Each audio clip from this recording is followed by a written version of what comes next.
getting early exits after a first period fracas, and Steele going to start the second period on an abbreviated power play of 46 seconds now as we're underway here. Connor Wilson fielding a puck from very long distance, and the Steele will regroup.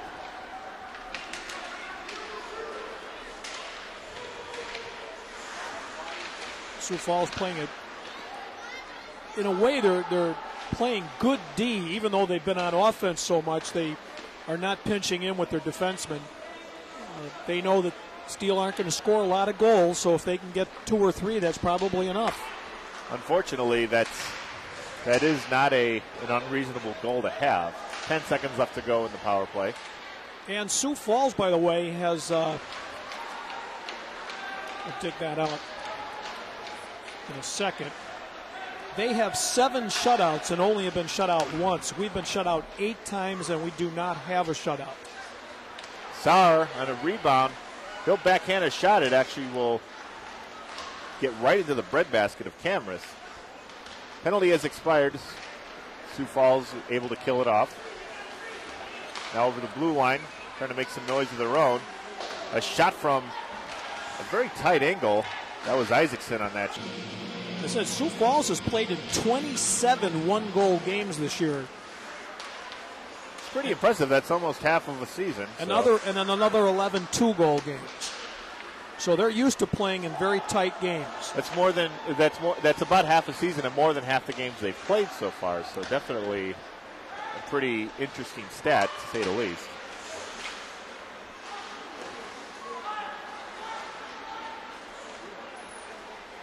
O'Regan over the blue line. He makes a good move. And now another good move, a shot and a score. Unbelievable play by O'Regan. And just like that, 2-0 Sioux Falls. Connor had to go with him post to post and just hope he couldn't get off a good backhand, which he did. Tommy O'Regan with a highlight reel goal. He undressed 2 steals. Sioux Falls tacks on 2 more and now leads 3-0. Yeah, if he takes the initial shot and doesn't fake, Connor slides over in an upright position and makes that save, but that fake brought him down, and the rest was history. Connor really was helpless on that one. And both of those goals are very talented. Now a turnover, and Steele have a shot by Cavallini, and he whiffs on it. Boy, that's unfortunate. It was actually blocked by a defender. And now a shot from the other direction. That's Zombo, and a save by Wilson. Yeah, both of those goals, as I was saying, those are very marvelous goals, so you really can't take anything away from the Steele control in their own zone, as Slavin will just clear it out. And that'll get all the way into Stampede territory. 14:20 left to go here in the second. Chicago trails by 3. Cotto along the wall, tangled up and now behind the Steele goal line as DeVito brings it out. Off the wall to Turner, now left for DeVito. Williams coming way out of his net. That could be dangerous, but he's able to get back in time. And now a shot by Gazillo hits a lot of traffic. Puck just knuckling on Williams. A delayed penalty coming up. It looks like it's going to be against Sioux Falls as Wilson trying to race out. Still no whistle to Steele control. Connor Wilson gets off for the extra attacker. And the Steele doing a good job of playing keep away. It's Cavallini inside the blue line. He'll keep it alive. And now DeVolio, centering pass. And boy, the Steele really controlling this puck with the extra attacker. Very good fundamentals. And now finally the tape gets put to it by the Stampede. And the Steele will now. Right. Well, because I'm saying Sioux Falls. Then it would be Sioux's fall, then, right? Well, it was only one. It's just the fact that Sioux Falls makes me want to say Sioux Falls clear it instead of Sioux Falls clears it. I should be using clears. But anyway. For the Stampede, it might be just simpler to say the Stampede. Probably. Clear, right. Or don't. So. Yeah, if there was one fall, it would be Sioux's. Apparently I need to, Apparently I need to explain all of my verbal foibles. Now one timer by Benson going wide. And now a rebound attempt at the side of the net. That was Saar playing it off the wall. 23 seconds left to go in the power play. A backhanded shot goes wide. And that was Cavallini on that shot. And now cleared out again by the Stampede. Gets all the way over to Wilson. He'll leave it out in front for Joyaux. But he'll retreat, especially Connor Wilson. Facing 17 shots. I predicted 20. I was off by 3.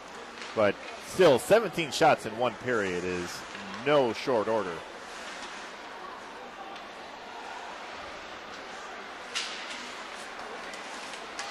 DeVolio will try to get it across to DeVito.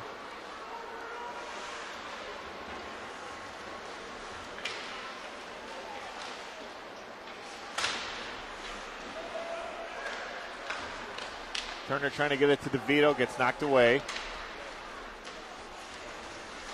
And now Pastor backhanded it into Steele territory. Wilson back along the wall. And now DeVolio with a good move. He gets it over to blue line. Puck gets away from him for a second, though. As Turner's there to try and help him out. He comes up with it in the near wall. Now back to DeVolio. Steele trying to just get the Stampede off their back. Really good defense by Sioux Falls, just giving the Steel fits and giving them no passing lanes whatsoever. That's kind of been a part of our story of the season. O'Regan from the top of the circle goes high and wide. And now here's Bondra, an opportunity, trying to get it to Weber, but it skips over his blade. Bearing down. They have officially reached that mark here tonight with their fourth goal. They are third in the league in scoring, by the way. Only Green Bay and Cedar Rapids have scored more. I'm sorry, Indianapolis and Cedar Rapids. So 42 games out of 51. So for Nolan Youngman, goal number 10 for him on the season. After that was almost to get past him and get that pass right behind him. It was just a situation where the defenseman, I mean, he did a good job. He was in the passing lane, but unfortunately, when you just draw it up perfectly like that, it's like, what can you do? So, shot from long distance, saved by Wilson. A face-off coming up in Steel territory. So it's been a little bit difficult this season to rely on point streak or the official PA announcement. And it's now we're actually getting text messages of the goals and the assists, and we get those as soon as the official scorekeeper has them.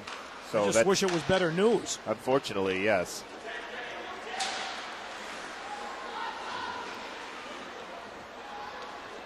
.740 left to go here in the second. A shot saved by Wilson. That was Coda. Right off his mask. Coda has it still. Another centering pass, but nobody's home. And now Turner's there to get it out of harm's way. He'll carry it all the way over to blue line. Still along the wall. Trying to get it to DeVito, but to no avail as it gets cleared out. It's not that the Steel are slower. They're just not as cohesive as Sioux Falls. Joyo keeping it alive in Sioux Falls territory.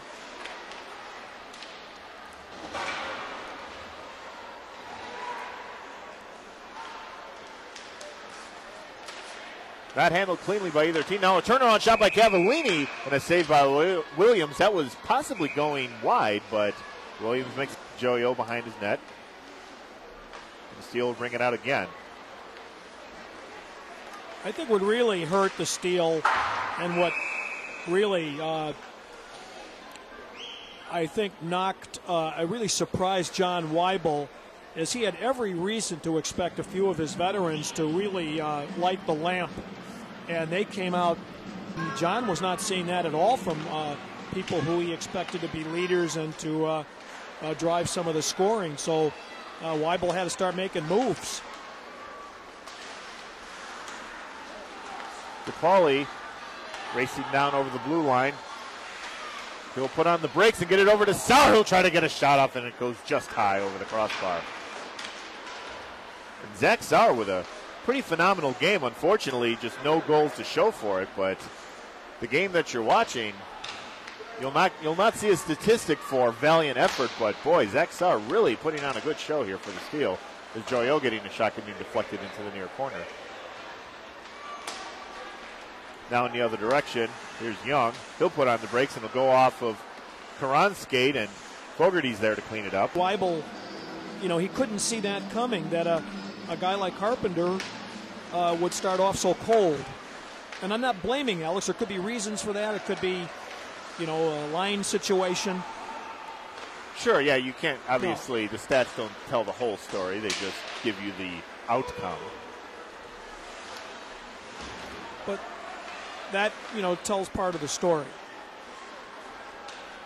Just over a minute left to go here in the second. The Steel trailing by a wide margin, now 5-0.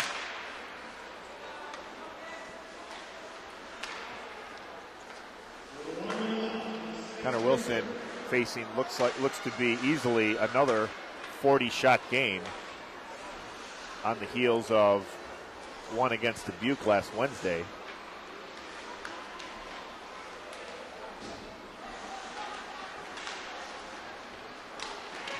Here's Sarr trying to make a play. He'll just flip it in and exit the ice. 31 seconds left to go here in the second. Gazio cross over to Joyo. Steele try to reset. A hard pass that I think was meant for Bondra, but actually hit Weber's blade. Just kind of giving you an idea of how errant a lot of these passes have been for the Steel. 13 seconds left in Stampede territory. It's also not like Connor Wilson was in a hammock last year. He played 31 games, pretty much splitting them with Nick Pike.